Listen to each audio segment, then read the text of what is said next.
Hi there! In this video, I will show you how to turn off the overexposed setting in iPhone and fix overexposed HDR videos on your iPhone. Now, if you already have an overexposed video on your iPhone, follow the second process. But before that, you need to turn off the setting on your iPhone. Open Setting, scroll down, tap Camera, tap Recorded Video, scroll down, turn off HDR video. Now, if you have an overexposed video, follow the next process.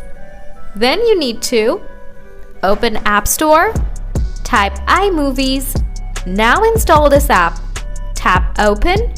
Once you open this app, add the overexposed video to your iPhone. Tap Share, tap Option. Now scroll down. Select Video option. Scroll down. Turn off the HDR option from here. Tap Done. Directly export the video on your iPhone. Now, if you still have any questions about this problem, please let me know in the comment section.